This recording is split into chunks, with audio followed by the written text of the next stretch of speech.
So we're trying to liven it up a little bit here with views from the industry. And why don't we get started? The bank fund meetings typically are focused on the macro environment. We started the year with a fairly sobering assessment. Many of us were at a board meeting in Zurich in January. Maybe we thought we were too dour at the time. As the year has progressed, we've seen lots of challenges. We roll into Washington. The IMF has marked down their forecast substantially. The mood is darkened. But what I've discovered over the last few days, it really depends on who you talk to. Consumers seem to be fairly strong. We get a mixed set of assessments from many of our CEOs and chairmen, and yet the economic policy-making community seems pretty pessimistic. And some of the thought leaders you just heard on the stage, Martin and Greg and Deborah. So who's got it right and who's got it wrong? And how do you see it, Ron? Thank you. Well, Tim, I think it's you've articulated it well yourself. It's very mixed. Certainly, if you were to read the media, you would think that we were in a deep, dark depression, and I don't think it's anything like that. And there are very strong pockets throughout the world economy. Probably the strongest is the U.S. consumer, and I don't think people appreciate how important that is for the global economy. I mean, if the U.S. consumer had a GDP, it'd be greater than China. And so the fact that the U.S. consumer is in better shape than certainly any time in the last 30 years, better balance sheets, very much affected by rising minimum wages and just rising wages, which haven't been going up for a long time. But when you then lay that against what we're seeing in other parts of the world, or even for that matter, other parts of the U.S., I mean, business investment is gone to near zero, and much of that is around uncertainty. Now, perversely, that's probably what our investment people would say in the short term is probably going to drive better corporate results. I mean, if you're not investing, it'll go to the bottom line, it'll go back to shareholders. But that's troubling, the lack of business investment, and then obviously the impact of trade really everywhere. It hasn't shown up in a way that it's meaningfully affected the consumer, but it will if it keeps going on the way it is. It's certainly affecting business investment and individual businesses. And of course, you then see the effect on China itself, its trading partners in Europe. So I would say that we should have been talking about at this point a steady recovery. I think we have something that's been interrupted. I would attribute it mostly to trade, and then I think that over the short to medium term, the prospects would be for more of a negative impact than what we're seeing now.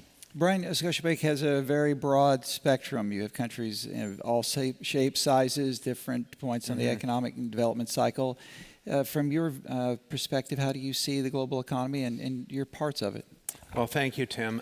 We operate in 33 countries around the globe, but really derive 85% of our net income from the Americas, so Canada, the U.S., Mexico, Peru, Colombia, and Chile. And I'd say much the same as Ron in Canada, the consumer's 2/3, 70% of the economy. The consumer's in excellent shape. Unemployment levels are at 45-year lows. Wages are growing 3 to 4% a year. Interest rates are low. Energy prices are low. So the consumer's in a sweet spot. Conversely, in my conversations with CEOs across the country, they're deferring CapEx. They're concerned about the uncertainty around the trade file. Canada's a very open economy, very susceptible to trade interruptions. So that's causing some concern, and we'll see, as Ron said, whether that drifts into the consumer's thinking. Don't see that happening right now. In Chile, Peru, and Colombia, those economies are going to grow at 3% plus next year. So they're somewhat buffeted or isolated from trade tensions so far, though Chile's largest trading partner is China, but we're not seeing that in the economic numbers. So and the demographics are different there. The average age of the population is 29 versus 42. Right. So a large part of the economy is driven by internal consumption as people graduate into the middle class. Mexico would be a little different, and it's just the uncertainty around the relatively new government. And, we're seeing internal consumption, but again, the the CEOs you talk to are certainly deferring capital expenditure just due to uncertainty. So the outlook's a little mixed. To sum it up, consumers generally in good shape in all countries we operate, but there's concern on the trade file. So good outlook for consumers, solid consumer base, CapEx taking a bit of a hit for a host of reasons. CapEx is going to be deferred until there's some certainty on all the issues that we're all aware of. Martin didn't give us any hope this morning that there's something, a light at the end of the tunnel, but eventually we're going to have CapEx. Exactly. Philip, how do you see it from your C-suite? We're looking at it from a private client, from a high net worth, ultra high net worth perspective globally. Of course. And I'd say, of course, the consumer, yes, indeed, is doing really well. The investor is highly skeptical, let's put it that way, at least for sure in the European part of the world. We see there's still robust confidence among our Asian investors, among our South American investors, still trading oriented and out there in the markets.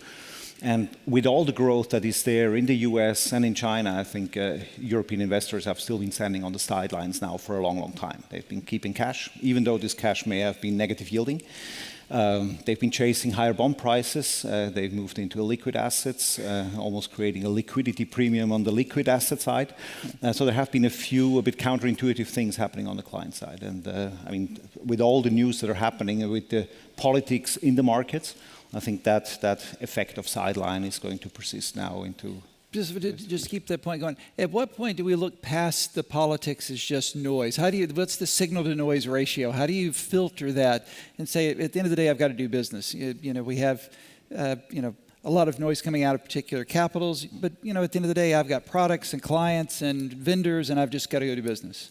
I'd say at this stage, there's just too much noise, and it's coming from different sides. I think 3 or 4 years ago, we would have said markets are grossly, let's say, remote from political influence, and the politics are sort of the volatility on a trend line up. But that has changed quite considerably over the last 3 or 4 years. And today the noise comes just from too many different directions, and then private clients go back into safety mode, and that's essentially risk off.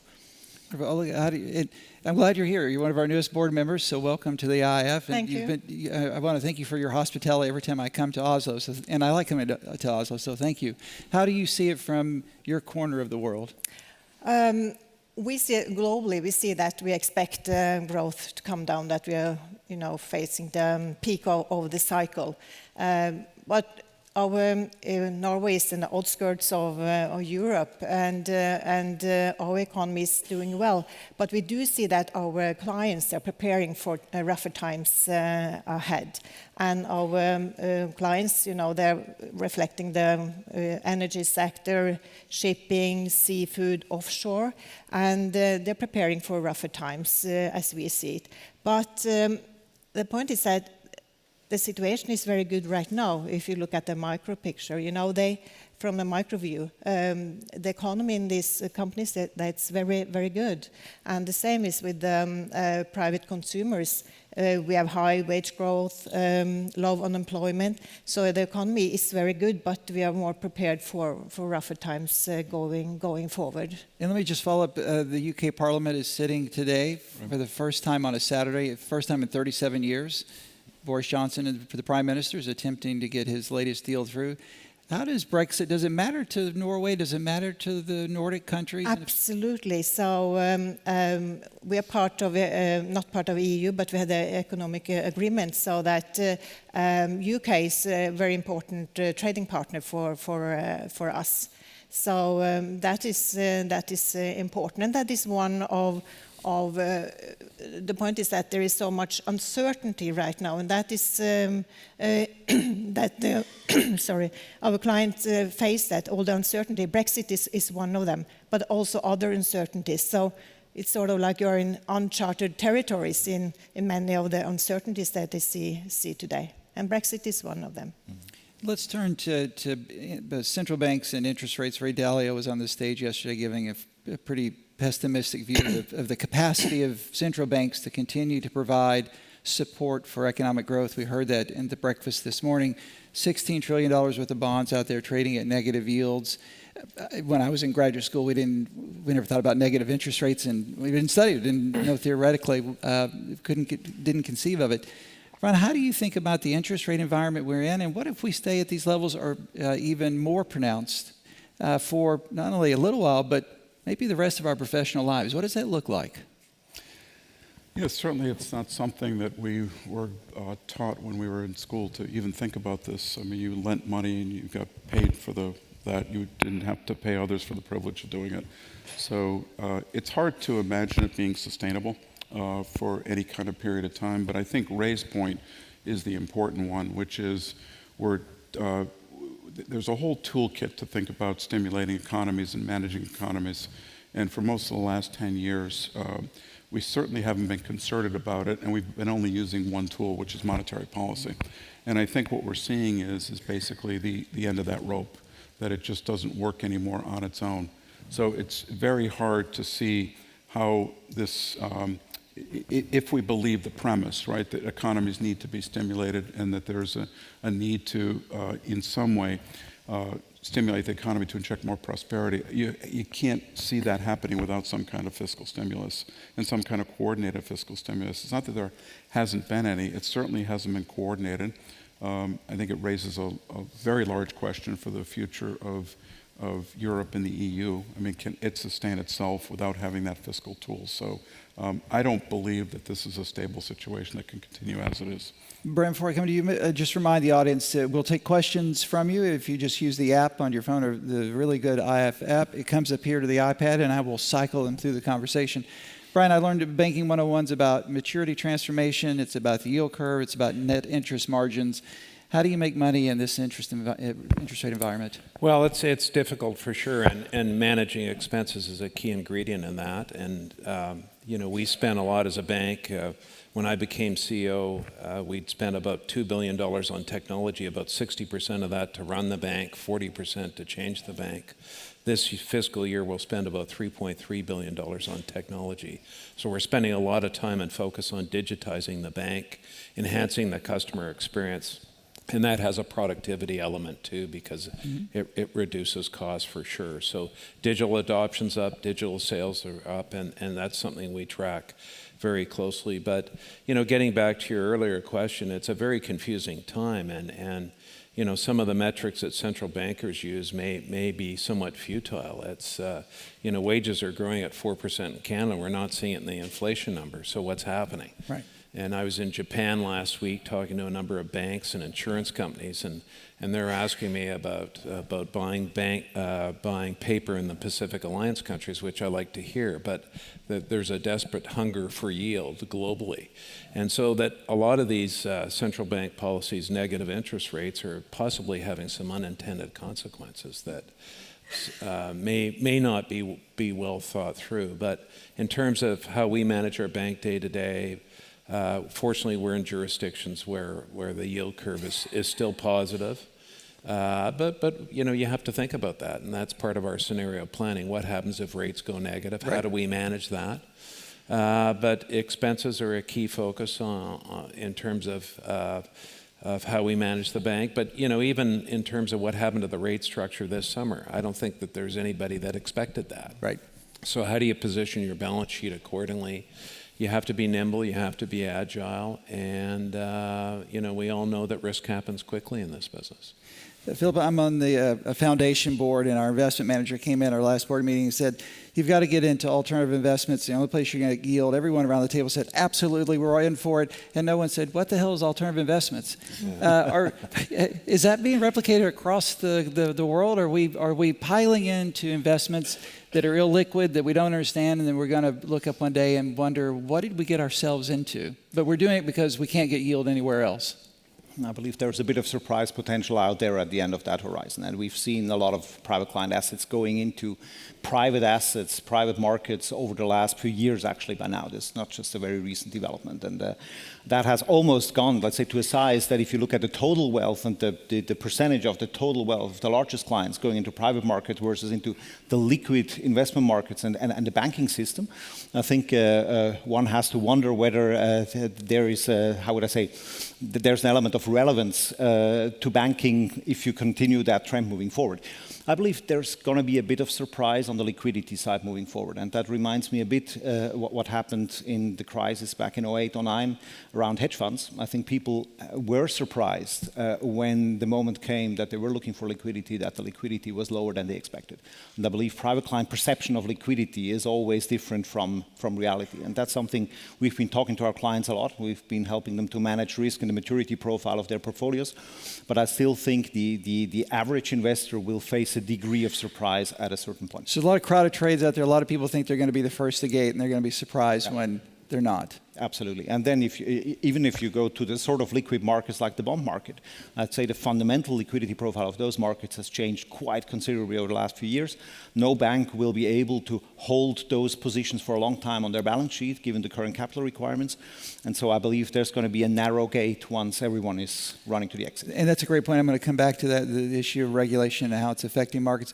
Ollie, how are you guys making? How are you making so much money up there in Norway these days? You've got a profitable bank. How are you doing it? Yes, we are doing very well. But again, we're a small economy and a strong economy, and we have the sovereign wealth fund, which is worth 3 times our GDP. So that the government has a very strong fiscal possibilities, and actually.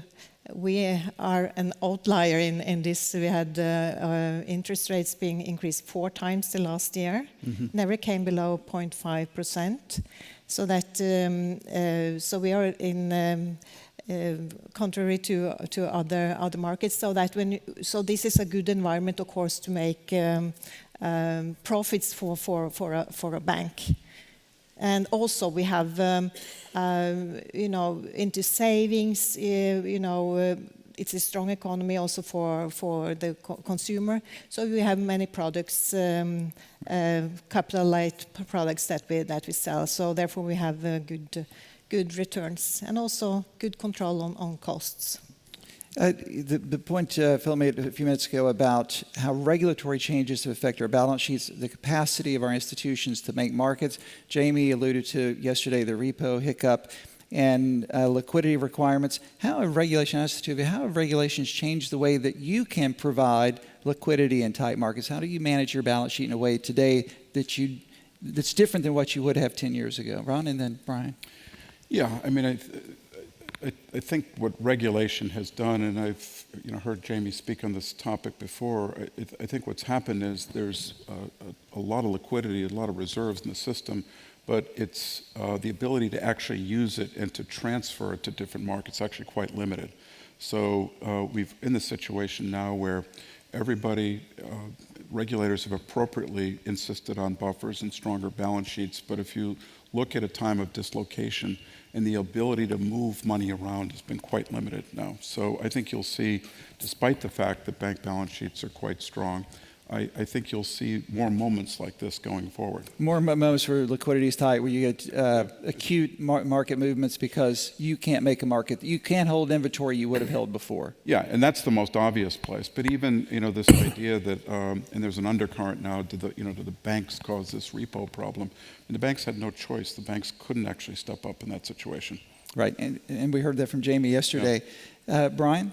We've been supportive of increased capital levels and the change in liquidity requirements. We think that's important for the system. But, in a period of stress, it's going to be interesting to see how things work because, the central bank and government officials are going to be wanting all banks out there lending and acting as a shock absorber in the economy, which we're prepared to do. So your capital levels are going to go down because your risk-weighted assets are going to go up.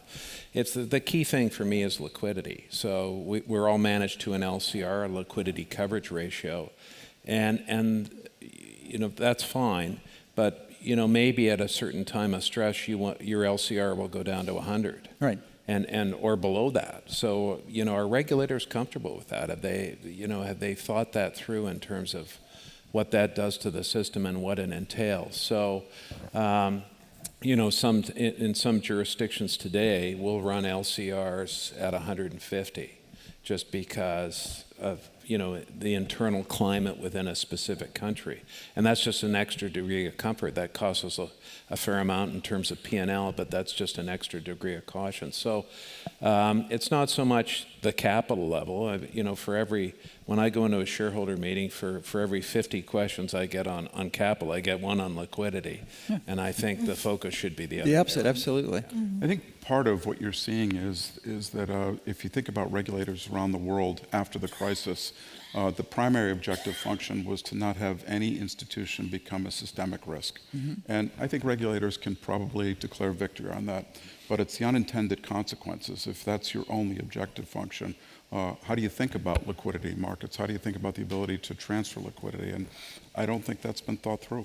And to move risk out of deposit-taking institutions into other forms of intermediation that maybe is less systemic, to your point, and maybe better equipped, and less of a moral hazard, less of where consumers are facing direct peril if we have some sort of institutional. Well, that's right. I mean, the regulators have been very successful in distributing risk. Right, risk had been concentrated. It's now been very much deconcentrated, but it hasn't gone away. It's moved. We've moved it around. Yeah. So what happens in the shadow banking system when we have a shock, and how is that going to be buffeted throughout the system? Is your point, right? We used to make the same case on securitization and mortgages, that we could slice them and dice them, and we distribute risk globally, and it was a safer system because it was distributed. We found out that wasn't necessarily the case. Philip, what about how is the regulatory changes affecting you, and how does it change the nature of your business? I mean, regulatory changes have been very fast on the client end of the business over the last few years. And I think many of that was necessary in the wake of the financial crisis and created a more robust framework to serve clients, a more transparent framework. And I think the pendulum is still swinging to some extent, and a lot of energy and a lot of brain power is still going into it and implementing it. I think it didn't create any, let's say, systemic issues like at the level of the balance sheets or the ability to transmit risks. I think what it did to some extent was to renationalize wealth management industries, looking at the different ways how regulation played out in the different countries, and that may in the long term affect the ability for the industry to consolidate and to do cross-border M&A. I think that's probably the biggest macroscopic effect of regulation that happened. And of course, an increase in total cost that has to be borne to some extent by the end client. So you would expect consolidation to happen? Actually, at a quite slow pace. And I think there has always been talk about consolidation in the wealth management industry. This is a pretty fragmented industry, but I think there have been a few additional hurdles to consolidation built over the last few years. Well, look, I'm going to switch gears and talk a little bit about technology. The last time you and I sat down in your offices, we talked about what you're doing at your institution in terms of how much your tech spend, what you're doing on the consumer end, the customer end, the back office. How do you think about technology? And are we in a technology arms race? Are all you spending a tremendous amount of money competing with each other, but it's about how much technology you can deploy?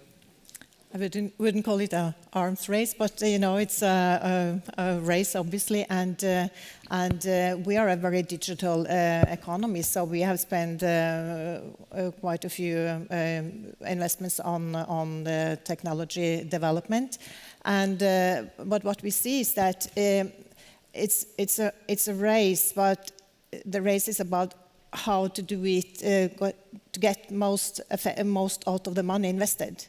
And that is the difficult part. And we see that when we do the investments, we do it in one part to regulatory requirements, compliance, etc. And that has increased a lot because of the requirements for crime and money laundering.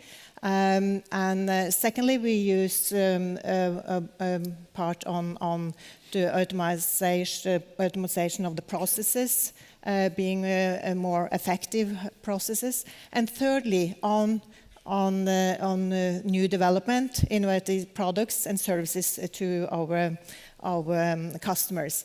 And what we do see is that the challenge is, to get the good competences. That is a scarce factor these days, and we have seen that we have to become attractive for employees with tech background. So we do a lot of internal reskill. We work with universities to have programs to educate employees with tech background, and we have to be attractive to these employees with tech background. So that has been the main focus for us, so that we develop good products. And I would say that we have succeeded, but this is an ongoing process, obviously. And a flip of the coin here is that at the same time we invest in new technology, new business models, new products and services, you have to cut down on the cost on the old business model. Right. And there we have, by 2016, we halved the number of branches, number of employees down 20%.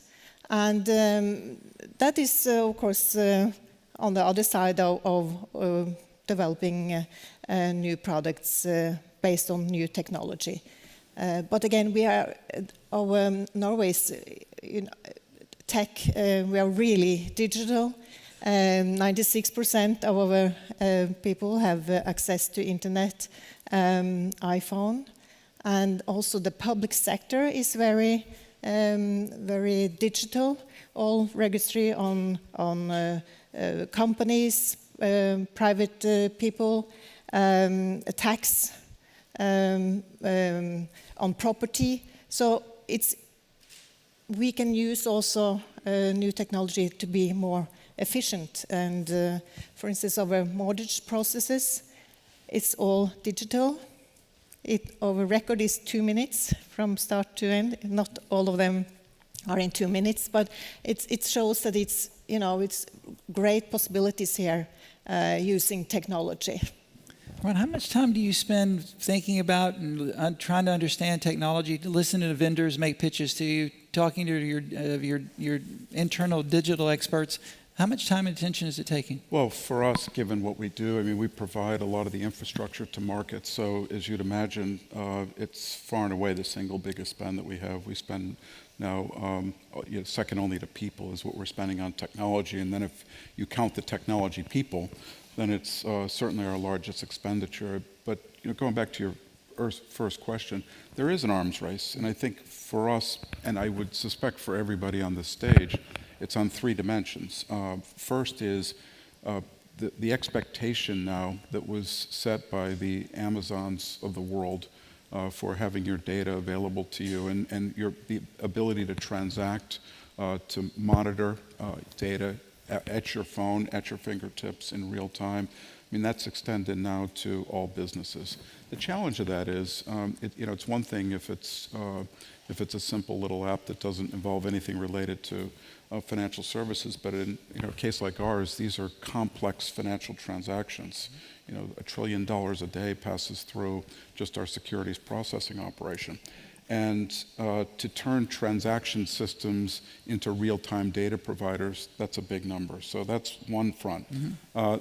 The second is just around, as Brian was referring to earlier, the digitization of our institutions and turning what was manual and paper-based kinds of things into truly digital operations and eventually being able to put robotics into that. Robotics into a services business like a bank.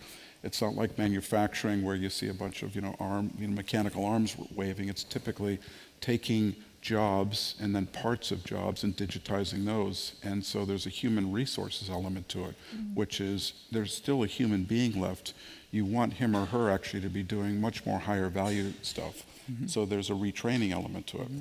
So that's the second front. And then the third is around cyber. I mean, if all of our systems are closed and they're mainframes that just process transactions and all that comes out of it is a paper-based report once a month, that's actually pretty easy to protect.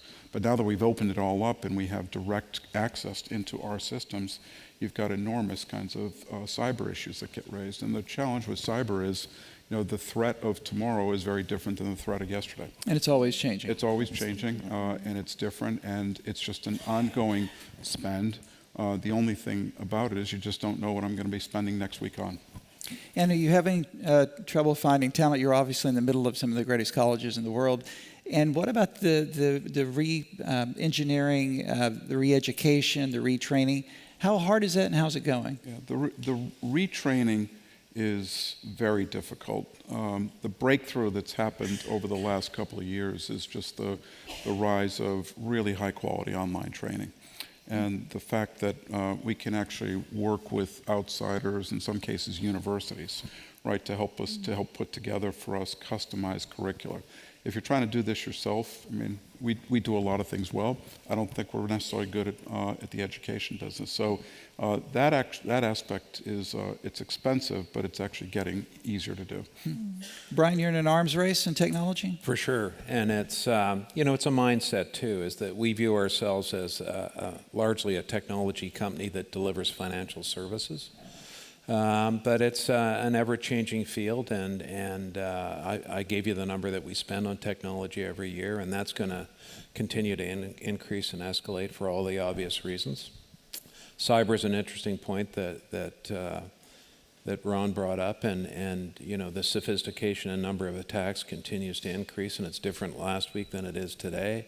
But we took the view. I went to Israel a number of years ago with a number of my colleagues because we viewed Israel as kind of the epicenter of cyber and what's going on in the cyber space, because the ecosystem there between government, military, and the universities and private industry. And we've made some investments in some small companies there to, in terms of keeping abreast of technological developments in the cyberspace. But, it's obviously critically important for us to protect the perimeter of the bank, protect our own information, and certainly protect our customers' information. So that's ongoing, and we continue to make good progress. But in terms of day-to-day banking, it's all about the customer experience and enhancing that experience. Ron used the example of Amazon, but making it frictionless and as quick as and efficient as we can. And that's ongoing. We continue to make improvements every week and every month in terms of how we do that. So it's it's really critical in terms of, from a customer perspective, from a safety of the bank perspective, and a number of. Again, to the skill set, we've got a program in place to help reskill employees, because a number of functions in banks used to be heavily paper intensive and quite clerical and administrative in nature. A lot of those jobs are disappearing to machine learning and AI, and how do you reskill people and get them up to the curve in terms of the new technologies. And we have working arrangements with a number of universities wherever we operate in terms of customizing curriculum and helping people get up the curve and get their skill sets to match what the bank needs going forward. So it's all encompassing. It's a big focus of ours. And Brian, well, I've got you. I'm going to come to you next, Phil. But payment systems, the industry makes a lot of money off payments. Mm-hmm. And we have the launch of Libra, or the quasi-launch or semi-launch of Libra. We'll see what happens. Mm-hmm. The New York Times is carrying an article today that China has come up with their own version, obviously on the back of Alipay and their pre-existing entities. What is the future of digital currencies, digital payments, and how does that affect the banking sector? I'm going to come to you, Olga, and then I hadn't forgot about you, Philip. I'll come back. I think that if we're the number 3 bank in Peru, number 3 bank in Chile. If we bank a commercial enterprise there, the connectivity between the different countries is critically important to them in terms of their livelihood as a business and their customer base as well. So that's a big service that we provide. In terms of crypto, obviously in its infancy, I think that Libra took a lot of people by surprise, and clearly regulators are going to have a perspective, politicians are going to have a perspective, and so they should. And I think central banks are working on crypto, mm-hmm. Having their own digital currency, mm-hmm. and then that ties into AML, which we're probably going to discuss, and a lot of other things. So, it's amazing to see what's unfolding in this field, and there's certainly more to come. I'm going to ask you about payments in a second, but how much time do you spend thinking about technology, talking to your vendors, talking to your internal staff? Is it overwhelming? Is it a tech race? Quite a bit, but it's not an arms race, let's put it that way, on the wealth management side. It's still a high-skill industry where, I'd say, the individual service provision plays a big role. But of course, technology is extremely important. And I mean, this starts, of course, with the trends out there. Digital currency is one point. Digital assets is probably the future if we look beyond just the Bitcoins and the Ethers of this world. And then being able to play in this, just to custodize this, to trade this, to advise ultimately our clients on it, I think that's an important area. Then it starts all at the back, having efficient backbones and being able to rejuvenate your business model and to take out costs. I believe that's extremely important. And then I'd say most of the time we spend on technology is just below the bonnet in enabling our relationship managers, our people to actually deliver services in a world of growing complexity. And the complexity comes from covering multiple geographies, covering all different kind of product areas, all kind of clients. And in there, being able to have the right solutions for the right clients in the right regulatory context, that's probably the biggest area of investment has been over the last few years. And it's becoming, in a sense, a differentiating factor. So maybe not an arms race, but the water line is rising, and if you don't swim, then you might just drown. That's a nice metaphor. Norway is one of the most digitized economies in the world, the payment system. There's very little cash, a lot like your neighboring Sweden. How do you think about Libra and some of these digital payment systems? What does that mean for your business model? Well, first, if I may add one thing about the tech and the implications for the organization, I would like to add that what we see is, changing the culture. We do need to do that in order to succeed. The way we work, it's new type of leadership.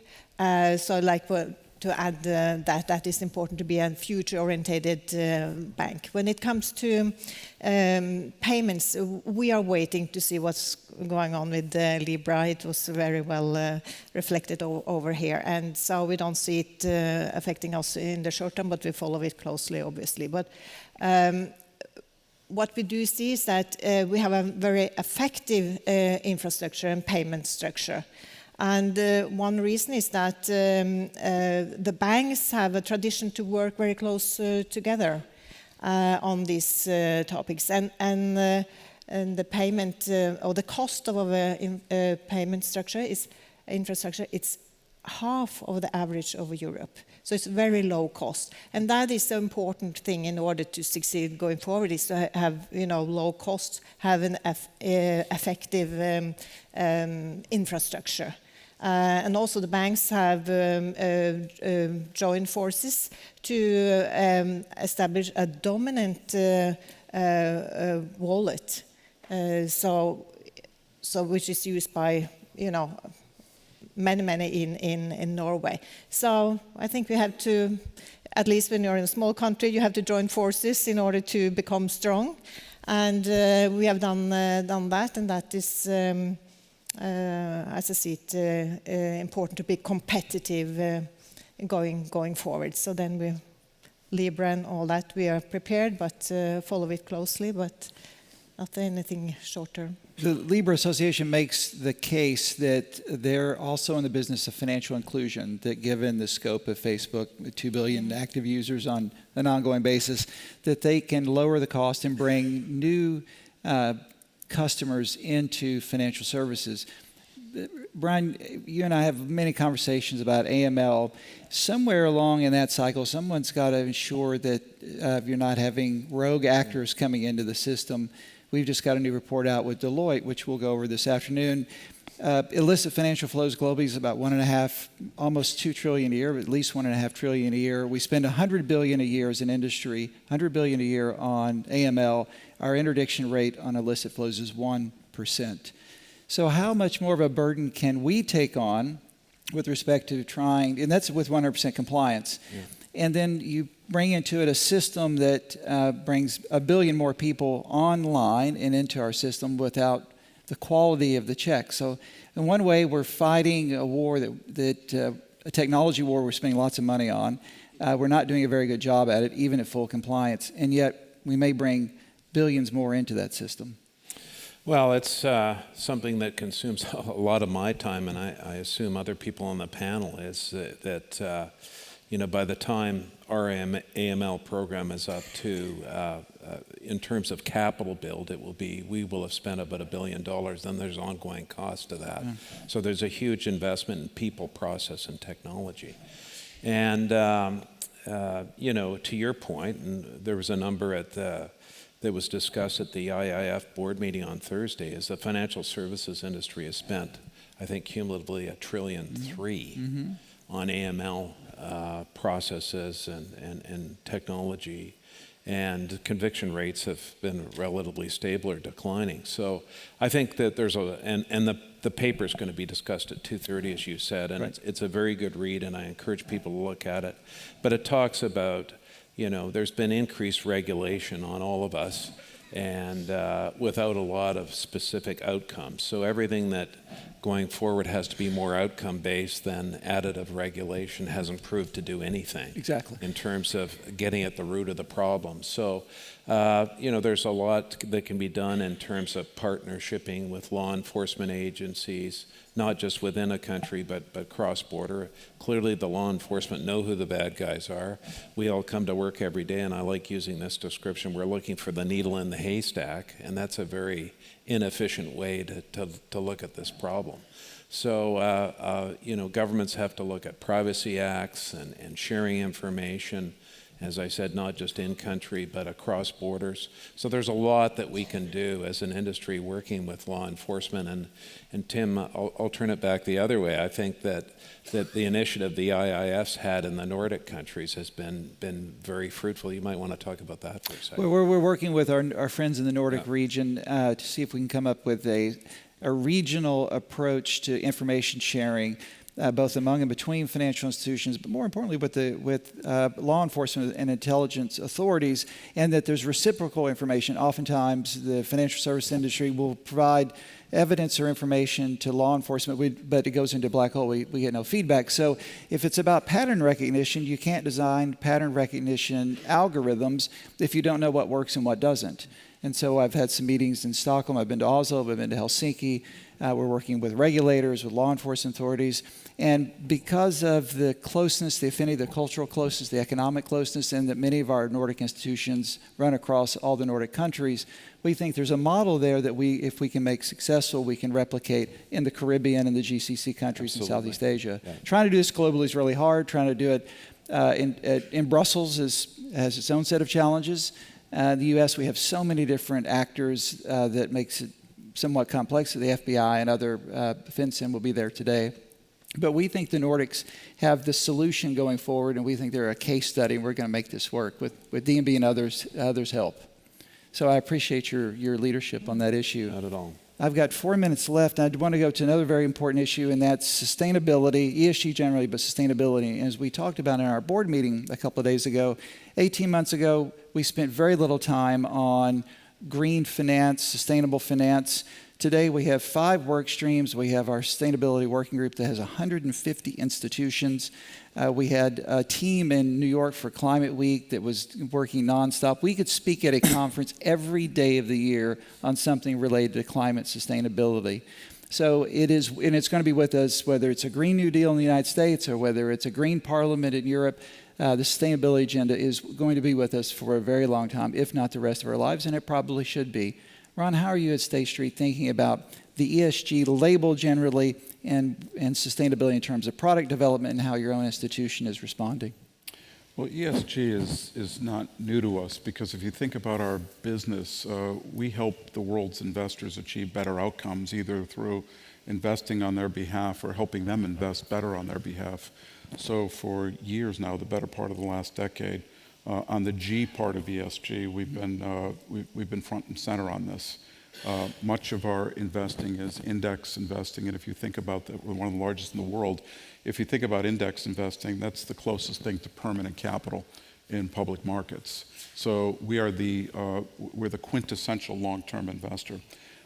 Number one. Number two, we don't have the ability to say that, gee, we don't like what you're doing, we're going to divest. As long as the company's in the index, we'll be invested. So for years now, our focus has been around stewardship and how are you, the company, and particularly the board in its oversight of management, thinking about the long term because we are a long-term investor. You know, this, and by the way, I think ESG and long-termism, short-termism go hand in hand. Correct.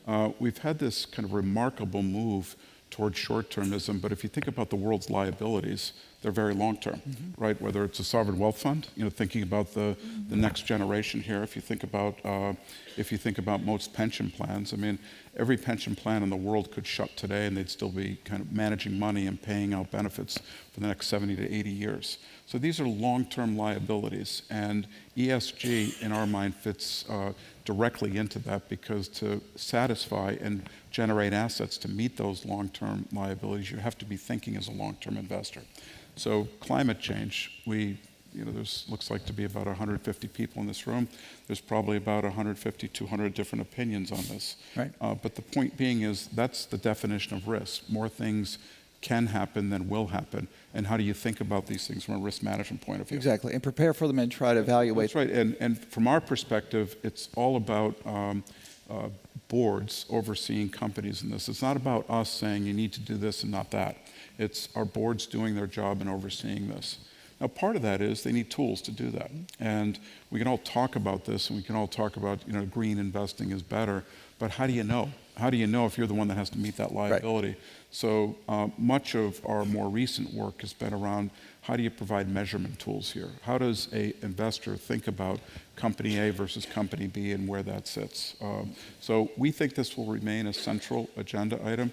The U.S. has been kind of the last to the party, but even there, you're seeing, particularly among the state and local pension funds, real leadership here. Indeed. On this and a catch-up on this. And there's a demographic element to this, too. If you think about young investors, I'm sure, Philip, you're seeing this, they're thinking much differently about this. So I think it's appropriately a central agenda item. Ryan, and then we're going to work our way on around. I'll go to the last word. Sure. I think banks have to take a more proactive role in sustainability. And to Ron's point, the definitions are very broad. And I think we've got to, I think the asset managers in the room have worked hard in terms of helping define sustainability. But if I look at what we produce as a bank and what we adhere to, we're part of the Dow Jones Sustainability Index, the Bloomberg Index, and these are all fine and good, and we're happy to be part of it. But we need metrics that are more defined, and for banks it's different. So thinking longer term, we're making 3-year, 5-year, 7-year commitments to different industries. Somebody has to bank the steel industry. Somebody has to bank the cement industry. These are huge consumers of energy. How do we help them get from brown to light green or to green? Right. So this is going to take a lot of time and focus, but I think the banking industry particularly has to be more proactive in terms of helping working with the asset management community and helping define sustainability. I completely agree. Let's turn to the asset management business. What are your clients asking for? What is it all green all the time? Not all green, but it's I'd say on everyone's mind. And I'd fully agree with you that I think this is not a new topic. I think banks have invested in these topics actually since the last century and created a lot of solutions. I think by now there's a common conscience emerging that there is a real problem and that something needs to be done. And if we look at the SDGs, I think there's roughly a $2.5 trillion funding gap per annum to reach those SDGs. That looks like an awfully big number.